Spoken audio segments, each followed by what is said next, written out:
What's going on? Salt God here, and today I'm doing part two of a series of review streams that I've been designing.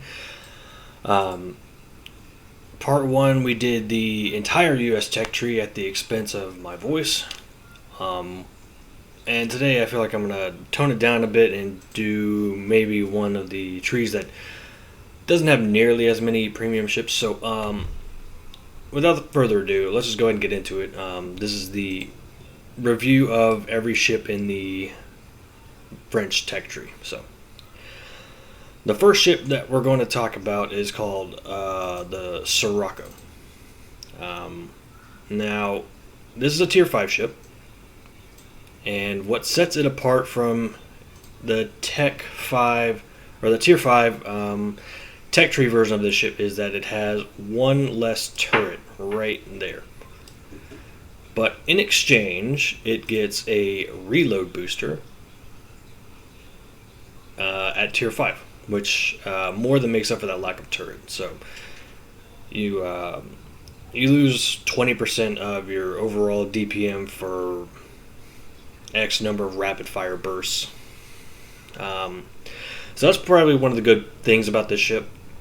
It also has an incredibly long range for its tier, like 11.8. With the right captain, you can boost that up to like 14, and that's pretty substantial. So let's get into the cons of this ship. Its lack of AA. Its rating is only 6.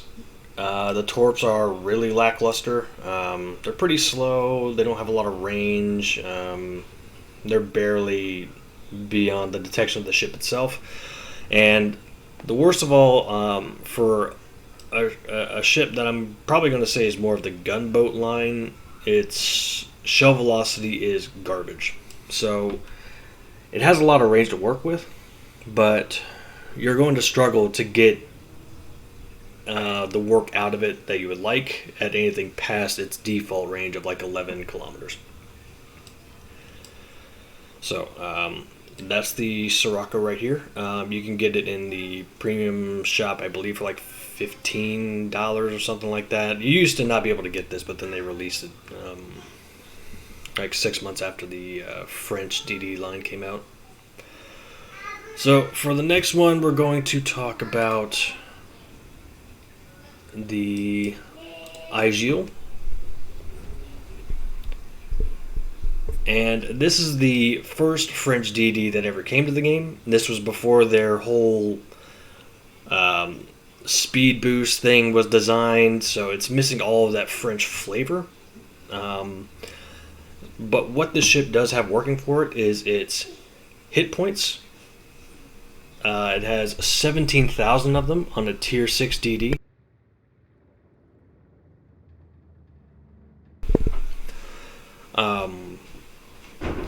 So yeah, it has a large health pool. It has a decent torpedo range for its tier. It's like 8 kilometers. It's not the worst, but it's better than some of the other ones out there, like the Russians or the U.S. at this tier.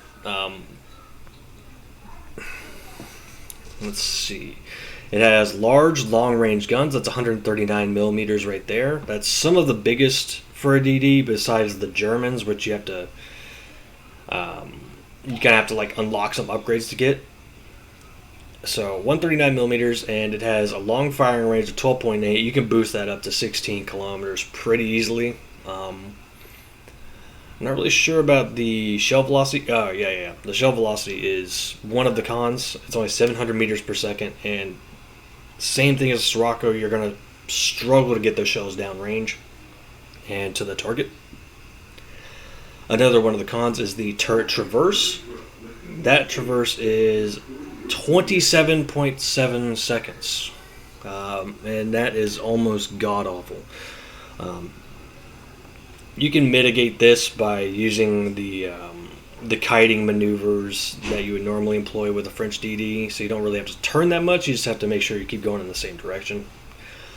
And the last con is its detectability is also pretty bad, 7.7, but it's a Tier 6. It can be forgivable.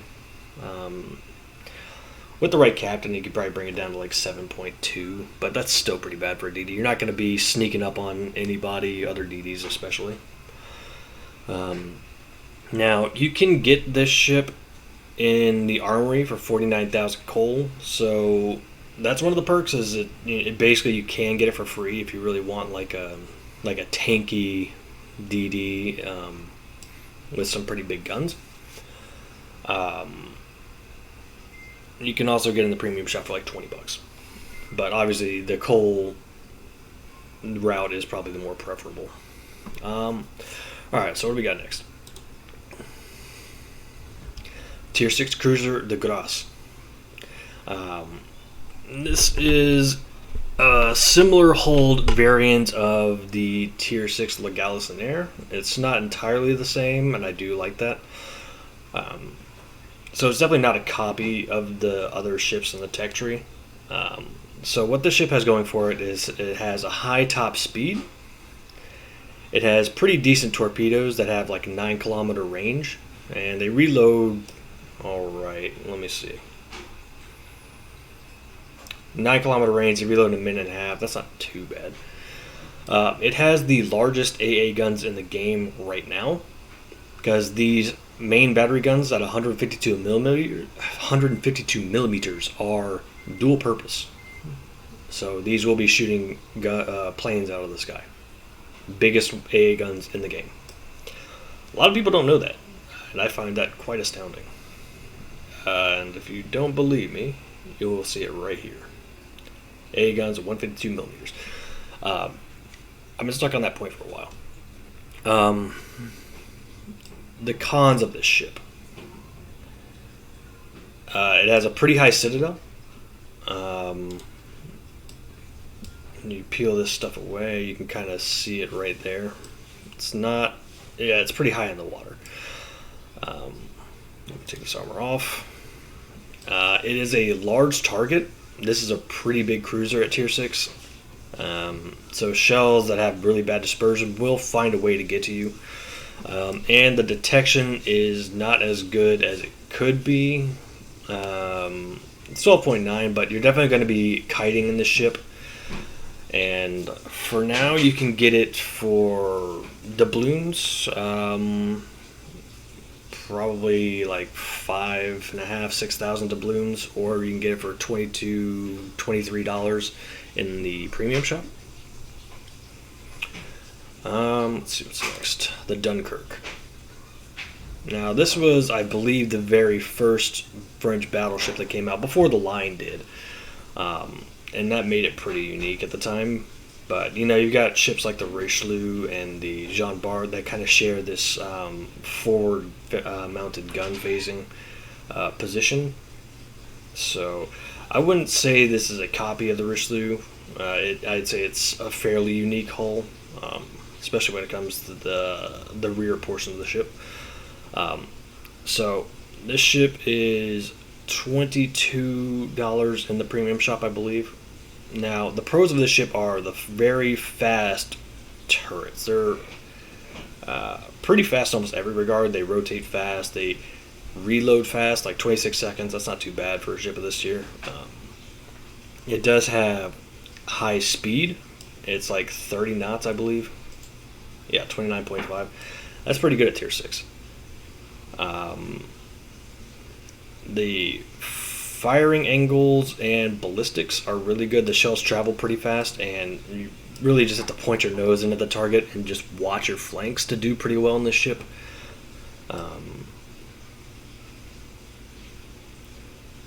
So the cons are the AA on the ship is not that great. It has a rating of 51, but this ship will be focused by CVs a lot because they don't fear the AA of this ship at all, and it doesn't really do that much work for you. The turret risk is one of the cons. All of your guns are mounted in these two turrets, and a good player will know to target these and try and knock them out. If one of them gets knocked out, you're down to half your firepower. If both of them get knocked out, you're basically a floating torpedo. And the last con of this ship is the low gun caliber and the accuracy. So this ship only has 330 millimeter guns. That's not crazy bad, but it is more of like a battle cruiser caliber weapon. And the dispersion can be a little wonky if you're not spec'd for it. So you definitely just have to watch your fire, watch your flanks, and try and keep those turrets alive to do well in this ship. Alright, so on to the next one. We are going to talk about the Tier 8 battleship Gascon. And this is kind of a unique hull. It's basically just a Republic but smaller, but it's not an exact copy technically. But on that note, it is 50 in the premium shop, and you can get it for 12.4 thousand doubloons in the armory, I believe. Now, this ship has probably the infamy of probably being labeled by many as the worst Tier 8 battleship in the game.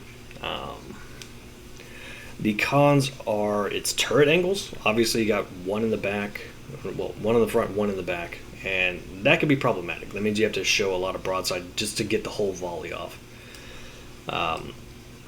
And with the way the French accuracy works, you always have to be in close if you want to land the shots.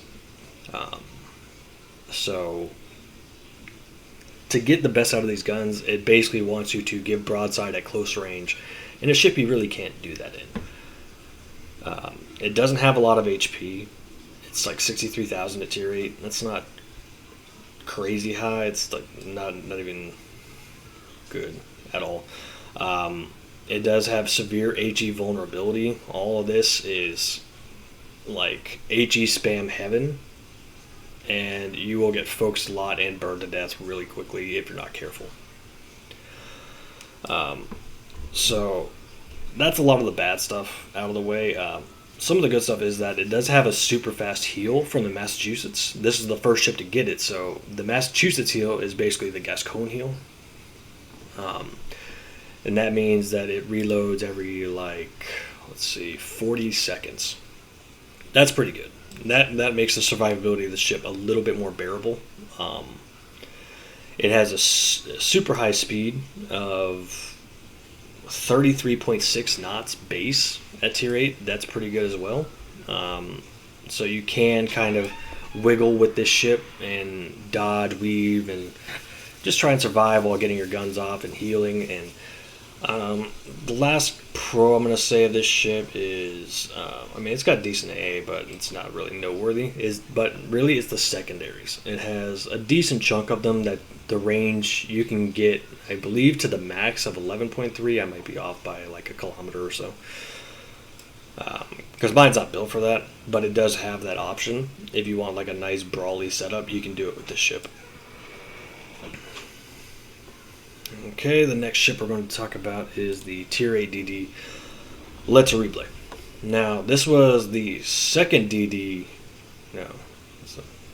second DD release for the French, and this was before the French line was finalized.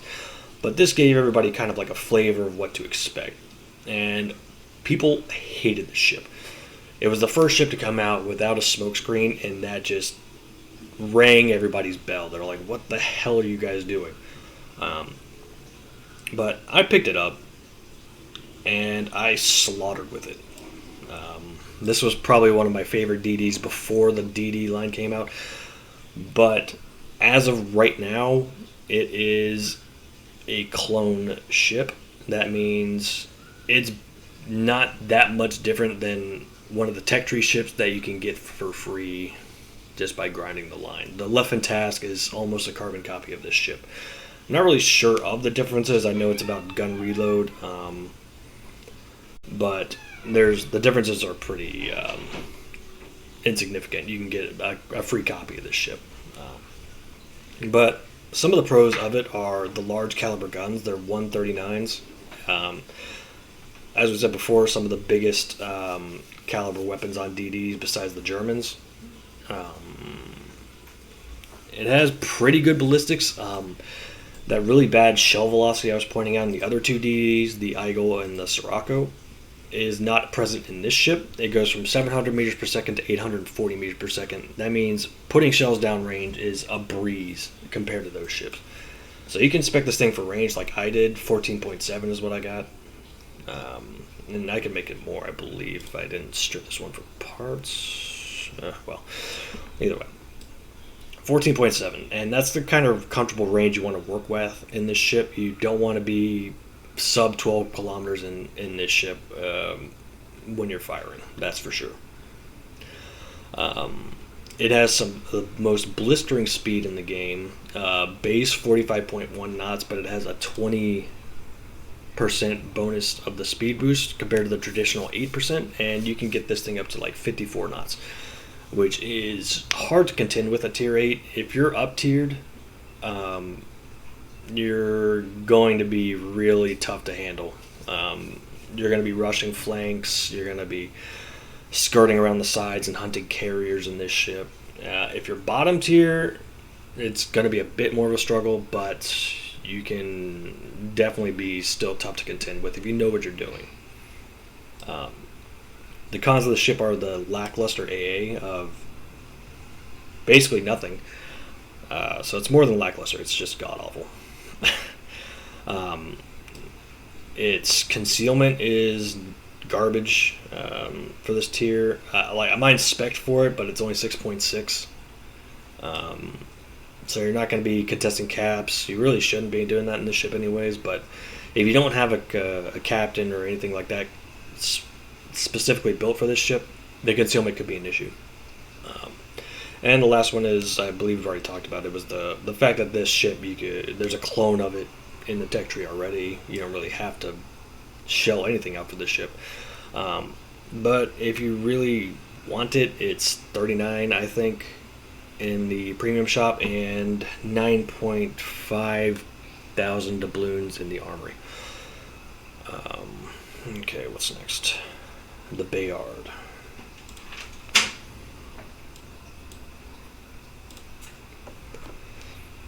Now, this ship is pretty cool. I know that several nations have a kind of light cruiser Cleveland replica. And when I say that, I mean like a small caliber kiting HE spamming ship at tier 8. So the US has the Cleveland, the Germans have the Mains, and now the French, while getting theirs before the Mains, have this ship called the Bayard. It's 45 in the premium shop and 11.3 thousand doubloons in the armory. And it is a unique hull, which means there's no ship that looks like this in the game besides this ship. Some of the pros of it are its reload booster. With these guns that fire like every 7.5 seconds, you can get this down to 3.2 seconds, and this ship just blasts. Like, it brings all the dot cut down. On top of that, it does have like a lot of other gadgets. It's got the reload booster, it's got defensive AA, hydro, the 20% speed boost. Like you can buff this ship's speed up to like 40 knots, probably more than that if you spec for it. And if you have the legend, or if you have the upgraded module, like in slot 2, I believe, you can get this speed boost to run for almost 3/4 of the game. Sorry. So we talked about the speed. It also has really good concealment. Not sure who these guys are. Okay, so it also has really good concealment. I don't have this ship, so the base stock concealment is 12.2 kilometers, and you could probably drop that down to like sub 10. Maybe about 10.4. I want to say 10.4. Some of the cons of it are it's really, really fragile. It is a light cruiser, so you don't want to take any hits, but the way the speed of the ship works and the kiting and the range and the ballistics, You shouldn't be getting hit too much in this if you're good at kiting and you're good at maneuvering and just watching, having overall self-awareness. And the last con is the gun range. It's 16.4. I'm not sure if you can buff that up to like 17, but I believe you can. Some with like one of the captain perks. But that range can be pretty hard to work with in a light cruiser. So that's probably one of the cons there. Let's see. Now moving on to, let's take a look at the Champagne real quick. This ship's not out yet, but I've been kind of fascinated by it.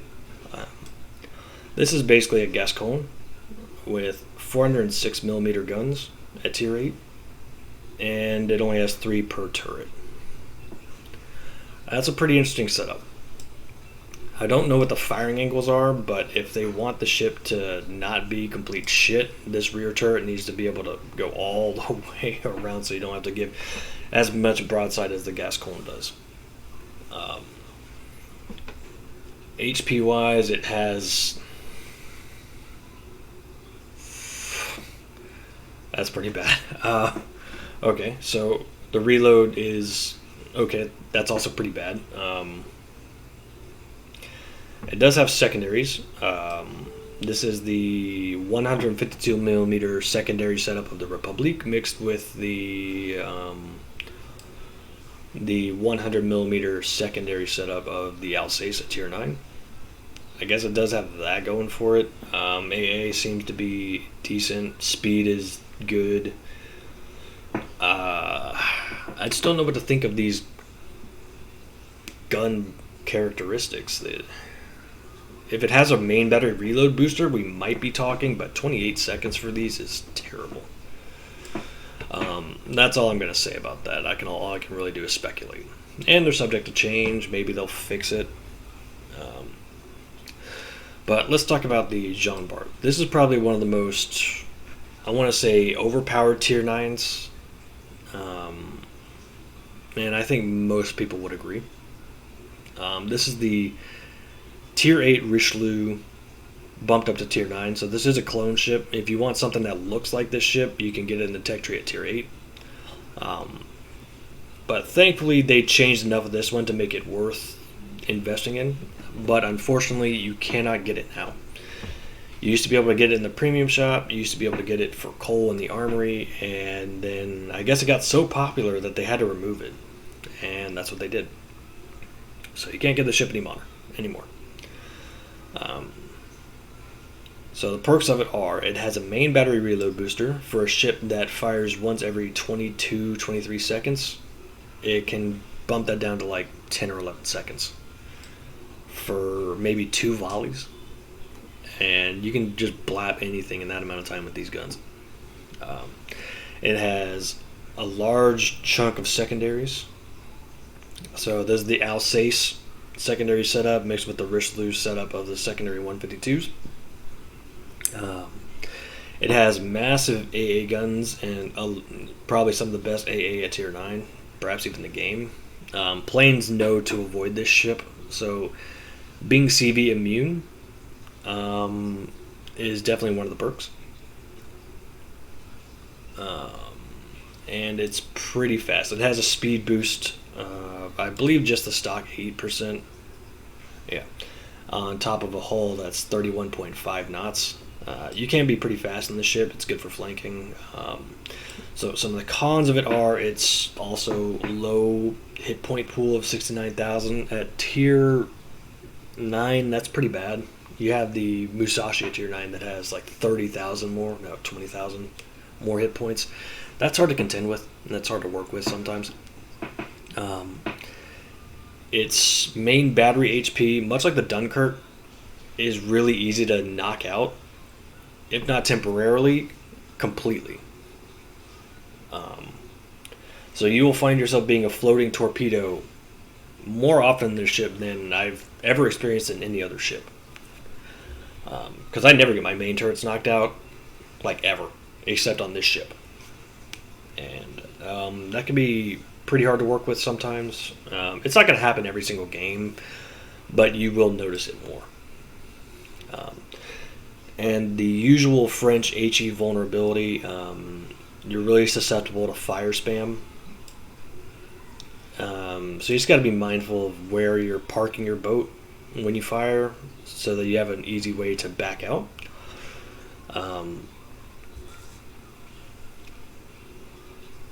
But I would definitely say this is probably one of the more popular, damn near overpowered tier 9s, and I think Wargaming removing this from the shop kind of seals that in cement. But on that note, let's go ahead and talk about the tier 10 Bourgogne. You can get this ship in the armory for 30,000 steel.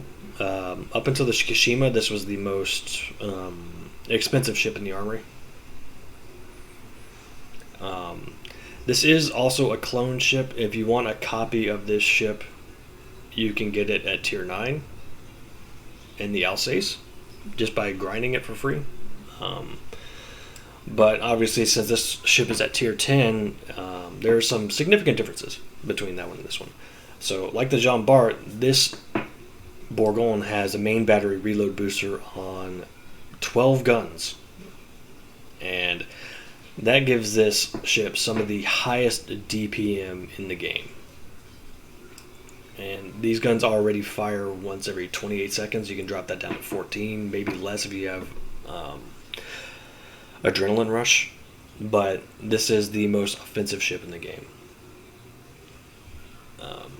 It has a really good secondary battery, much like most of the French at tier 8 through 10. So, yeah, kind of solidifying its being able to get in close, deal all the damage with the main battery, and deal with the DDs with the secondaries. You can definitely rush on this ship. It has good AA, it has great agility, and it has deceptively good concealment. And that's pretty much all the pros for the ship. Let's get into the cons. So, it only has 74,700 HP. At tier 10, that's awful.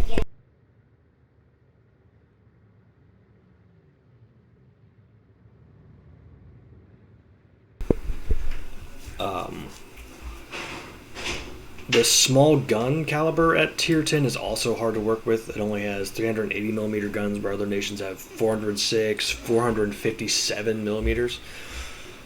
And that can be a little lackluster because you'll be ricocheting more often than others. It also suffers from the classic bad dispersion, so it's kind of forcing you to move in close with it. You can't, like, snipe from range. I mean, you can, but you won't get the results that you're looking for. But otherwise, this is a pretty offensive ship. If you're supported well, this ship will put in work. Alright, tier 10 cruiser Colbert. Now, this is another unique hull ship. You won't find another ship like it. It's kind of similar to the Bayard, but not quite. So, you can get the ship in the Research Bureau for 57,000 research points. So, the pros of this ship are its high rate of fire. It has 8 turrets with 2 guns each. That's 16 guns that fire once every 3.5 seconds. And the way this ship fires, it's so fast that it often even won't render the shells till they're like a quarter of the way to the target sometimes if you've been firing for a long time. It has really good AA. It has really good concealment. The cons are it has a really easy to hit citadel. There's nothing to defend this ship like smoke, like the Smolensk has. It has really low alpha damage. These are only 127 millimeter guns. And it doesn't really have the kind of gadgets you'd want from other ships at tier 10. It has a heal, it has a speed boost, it has these two, which were fine on tier like tier 8, the Bayard, but at tier 10, it's not that much to work with, especially for a friendship that kind of has like, all the 007 gadgets and shit. But on that note, we can go ahead and move on to the last ship in the tech tree. That's the Marceau. Now, this is like a baby Colbert. It has the same guns, just half of them. You can get this for 236,000 coal, and it's a similar hull to the Colbert at tier 10. So if you want a ship that looks like this, you can get it at tier 10. Just different guns that don't fire as fast. This has the highest HE output of any DD in the game because of, I believe the rate of fire is 3.5. That's pretty good on a ship with 4 turrets. The gearing can do it, but it only has 3. And the Hargumo could probably get close, but it has 5 turrets, but they're 100 millimeters, 100 millimeter guns. It has pretty much the fastest everything, and everything speed related is on this ship. The speed boost, the 44 knot speed, the turret traverse, the ballistics, the reload, the 180 degree turret rotation time. It does everything fast. So that's pretty good. It actually has some pretty good AA, 61, so it's definitely better than the Colbert if you're being hunted. And for a ship with no smoke, you kind of need to have like good AA, and this is one of those ships that has it. But that being said, it has a pretty poor range, and I'll compare this here in a second since this is the last ship. So it has poor range. It has pretty poor ballistics. 808 meters a second is not bad, but putting shells downrange can be a struggle once the shell velocity drops off. And it has the classic poor concealment, 8.9 stock. You can probably get that to like 8. Now, if I take out the Colbert itself, we were going to compare the range, I believe. 11.5. And I've got mine set up for range, and you can get this out to 16.3 kilometers. But that's pretty much where the similarities end. That's the last French premium ship to cover. I hope to put out part 3 of this series sometime soon. If you find this informative, if you find this to help influence what kind of premium ships are worth your time and money and things like that, I hope that's what you get out of it. But feel free to stop by, see the rest of them. I try to put as much time and effort into cramming as little information, or as much information into a little bit amount of time as possible. But there's a lot of ships to cover. But on that note, I'm going to go ahead and end this, and I guess get ready for the next tree. And I hope to see you guys then.